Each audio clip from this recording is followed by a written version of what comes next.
Hello student, आज हम लोग जो है भंडार गृह के प्रकार को पढ़ेंगे। Storage structure, types of storage structure. हम लोग जानते हैं कि हमारे यहाँ अनाज जो है आज से भंडारित नहीं होता है। इसकी विधियाँ काफ़ी प्रचलित हैं पुराने समय से। अब धीरे धीरे उसमें हालांकि परिवर्तन हो गया है। इसके आधार पे जो है हम लोग अनाज के भंडारण को 3 श्रेणियों में बांटते हैं। कितनी? 3 श्रेणियों में। नंबर 1 परंपरागत या पारंपरिक भंडारण, नंबर 2 उन्नत भंडारण, नंबर 3 आधुनिक भंडारण। पहला पॉइंट क्या है हमारा? परंपरागत भंडारण या पारंपरिक भंडारण, ट्रेडिशनल स्टोरेज स्ट्रक्चर। अनाज को काफ़ी समय से भंडारित किया जाता है। अनाज को भंडारित करने के लिए स्थानीय पदार्थों का प्रयोग करके भंडार गृह बनाते थे। इसमें प्राचीन समय में निम्न प्रकार के भंडार गृह प्रयोग होते थे। क्लियर है बात? हमारे यहाँ जो है अभी से तो ये कार्य हो नहीं रहा है, तो ये कार्य जो है बहुत पुराना है। भंडारित गृह करने वाला मतलब भंडारित गृह बनाने वाला। क्लियर है बात? तो इसमें जो है सबसे पहला क्या था? मोराई थी, दूसरा बुखारी थी, तीसरा कोठार थी, चौथा मटका, पांचवा मिट्टी की कोठरी थी। मतलब 5 प्रकार के जो है भंडारित गृह तैयार किए जाते थे। इसका पहला पॉइंट क्या है? मोराई। इसका प्रयोग जो है मुख्यतः धान, मक्का, गेहूँ आदि फसलों के लिए भंडारण के लिए प्रयोग होता था। इसका मतलब मक्का, धान, गेहूँ आदि फसलों को भंडारित करने के लिए मोराई का प्रयोग होता था।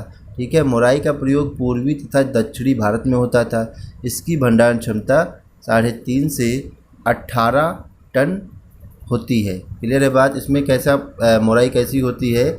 ऐसे बना के जो है नीचे की ओर एक यहाँ पर जो है डंडा को जमीन काट दिया कर लेते हैं। यह एक बेलनाकार आकार का भंडार गृह होता है। इसकी भंडारण क्षमता भी 3.5 से 18 टन तक होती है। इसमें गेहूँ, धान, मक्का, चना आदि का भंडारण किया जा सकता है। इसको बनाने के लिए सर्वप्रथम बांस की खपचिया, जैसे ये बांस की खपचिया हमने लगा दी, ये हमने बांस की खपचिया जो है एक ही में जोड़ के सब लगा दी।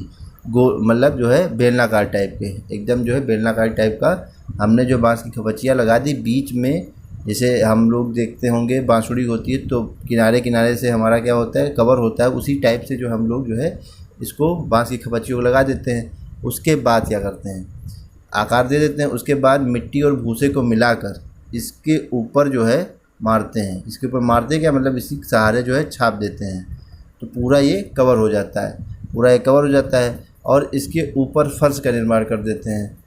और ऊपर जो फर्श बनाते हैं जो है उसका थोड़ा सा भाग बाहर की ओर मतलब जो है निकाल देते हैं, जिससे पानी वगैरह गिरे तो बाहर निकल जाए। और ऊपर से इसको शंक्वाकार बनाते हैं, जैसे ऐसे बना दिया। ये देखो हम दोबारा बना के दिखाते हैं आपको।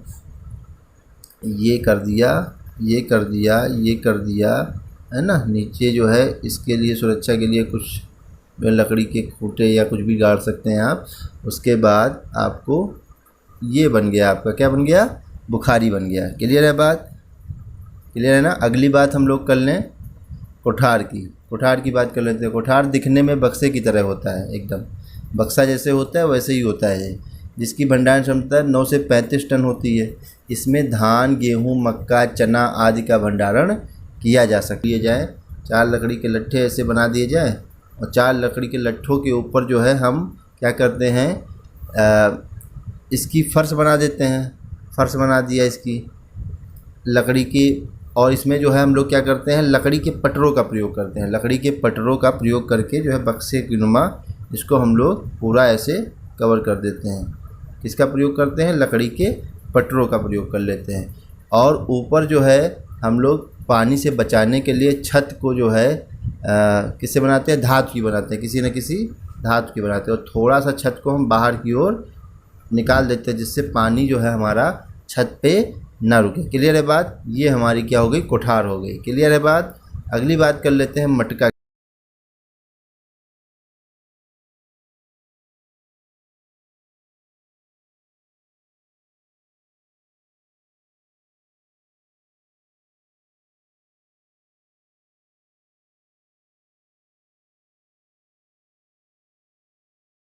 मटका या ग्रामीण समाज में प्रयोग होने वाला सबसे अच्छा भंडारगृह माना जाता था। और उसके बाद उसमें अनाज रखने के बाद उसको ढक दिया जाता था, गीली मिट्टी से ढक दिया जाता था। समझिए मेरी बात को, कुछ इस प्रकार से। अब इसके अंदर अनाज रखने के बाद इसको जो है गीली मिट्टी से ढक दिया जाता था। अगला क्या है हमारा, मिट्टी की कोठरी। अगला क्या है, मिट्टी की कोठरी। ये बेलनाकार और चौकोर होती थी, चौकोर बनाई जाती थी। इसको बनाने के लिए मिट्टी, गोबर तथा भूसे का प्रयोग होता था। और ऊपर अनाज डालने के लिए एक मार्ग होता था और नीचे अनाज निकालने के लिए एक मार्ग होता है। इसी की कॉपी समझ लीजिए आप। आज जो है जो हमारे यहाँ टंकियाँ आती हैं, वो टंकियाँ मिट्टी की कोठरी की कॉपी हैं। क्लियर है बात। ये बेलनाकार जैसे इस प्रकार की होती थी, ये आके ये, और नीचे जो है आपका जो है कुछ पिलर वगैरह लगा देते थे, नीचे नमी वगैरह न जाए। और ऊपर जो है आपका ये हो जाता था, यहाँ पर एक मार्ग हो जाता था और यहाँ पर एक निकास द्वार हो जाता था। क्लियर है बात कि नहीं? क्लियर है। अगली बात कर देते हैं हम। अब ये हो गया परंपरागत। परंपरागत में कौन कौन से हो गए आपके, मुराई हो गई, मुराई हो गई, और क्या हो गया, बुखारी हो गई, कोठार हो गया, मटका हो गया और मिट्टी की कोठरी हो गई। अब बात कर लेते हैं उन्नत भंडारगृह की। उन्नत भंडारगृह मतलब अब अभी तक हम लोग जो है केवल मिट्टी या भूसे या फंटियों या लकड़ी के फंटियों या बांस की खपरचियों का प्रयोग कर रहे थे। अच्छा, एक चीज़ और है कि जो हमारा परंपरागत या पारंपरिक भंडारण था, भंडारगृह था, उसमें जो है हम अनाज को ज़्यादा दिन तक नहीं रख सकते थे। नमी अंदर पहुंच जाती थी, अनाज जो है ख़राब होने का डर रहता था।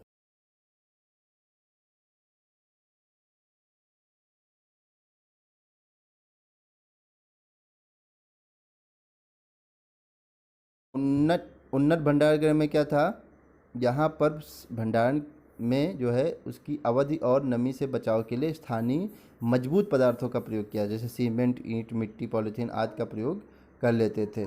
उन्नत भंडारगृह जो है निम्न प्रकार के होते हैं। नंबर एक, जैसे नंबर एक जो है पूसा बिन, इसकी क्षमता 2 से 4 टन होती थी। इसको जो है क्या करते थे, नीचे से जो है, नीचे से एक कच्ची ईंट की जो है फर्श बना लेते थे। इसके ऊपर क्या करते थे, अब पॉलीथीन को बिछा देते थे, है ना। पॉलीथीन हो गई ये कच्ची ईंट की फर्श हो गई। ये ऊपर वाली क्या हो गई, पॉलीथीन हो गई। क्या हो गई, पॉलीथीन हो गई। ठीक है, ये कच्ची ईंट का हो गया। उसके बाद क्या करते थे, बिछा देते थे। उसके बाद दीवारें भी कच्ची ईंटों से मिट्टी के साथ बना देते थे। इसके ऊपर जो है दीवार का प्रयोग करना है, मिट्टी से दीवार बनानी है। फिर दीवारों को के ऊपर लकड़ी का फ्रेम लगा देते थे। पर दीवारों के ऊपर क्या करते थे, लकड़ी का फ्रेम भी लगा देते थे, बाहर से लकड़ी का फ्रेम लगा देते थे। तथा छत को क्या करते थे, पक्की ईंटों से बनाते थे। इसको जो है पक्की ईंटों से बना देते थे। यहाँ पर क्या करते थे, एक निकास के लिए, मतलब जो है मुंह बनाते थे, किसके लिए, अनाज को डालने के लिए।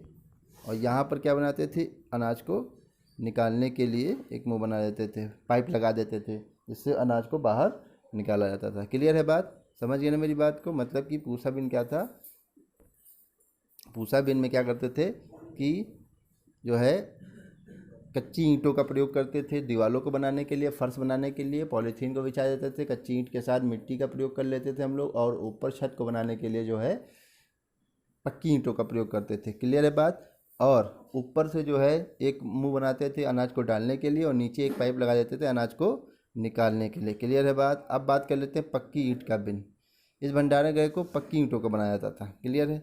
इसमें जो 50 से 60 टन जो है आपका मटेरियल आ जाता था, मतलब भंडार करने के लिए अनाज आ जाता था। और इसको जो है ज़मीन से कम 60 सेंटीमीटर की ऊंचाई पर बनाते थे। कुछ न कुछ जो है पहले जो है चट्टा टाइप का बना देते थे, उसके ऊपर इसको बनाते थे। इसमें क्या करते थे, ये बन गया आपका क्या, भंडारगृह। बेलनाकार आकार का होता था ये भी बेलनाकार आकार।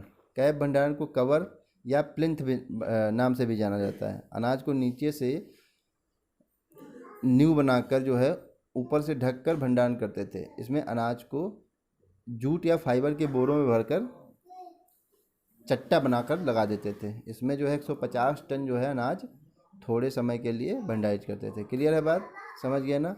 अगली बात कर लेते हैं आधुनिक भंडारण। आज हमारे समाज में जो है इसी टाइप का जो है भंडारण चल रहा है, इसी टाइप का जो है भंडारण इसी से भंडारण होता है। क्लियर है बात।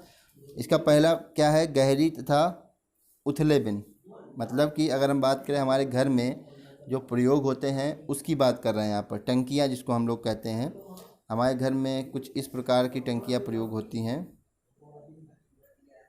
सबके घरों में होंगी ये टंकियाँ अनाज को भंडारित करने के लिए।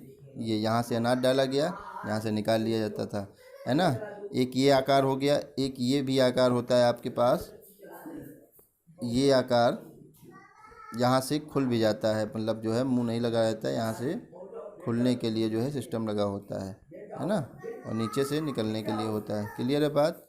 उसके बाद हम बात कर लें, ये दो प्रकार की होती हैं, दो प्रकार की, मतलब एक लंबी हो सकती है जिसकी चौड़ाई या गोलाई कम होगी, और एक चौड़ी हो सकती है जिसकी लंब। अगली बात कर लें भंडार साइड की। भंडार साइड कैसा होता है, भंडार साइड जो है इस प्रकार का भंडार गृह होता है जिसको जो है अधिक अनाज भंडारित करने के लिए प्रयोग किया जाता है। क्लियर है।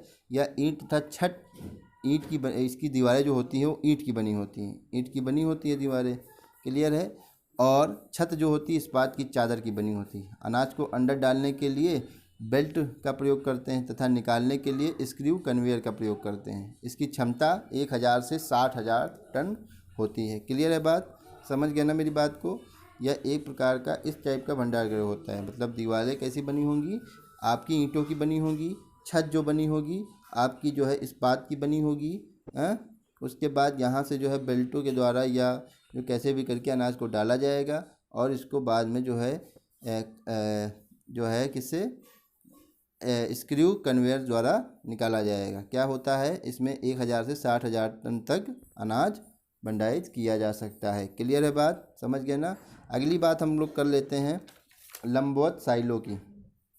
लंबवत साइलो का प्रयोग अब हमारे यहाँ बहुत अधिक होता है, क्योंकि लंबवत साइलो में या जो है अनाज यहाँ पर ज़्यादा भंडारित हो जाता है। या बेलनाकार चौकोर हो सकते हैं, ये कम जगह भी घेरते हैं और भंडारण क्षमता भी अधिक होती है। और एक इसमें खास क्वालिटी होती है कि इससे अनाज स्वतः ही निकलता है, अपने आप निकलता है। क्लियर, जब आप चाहेंगे तब निकाल लेंगे, निकल आएगा अनाज। ठीक है। अगली बात कर ले,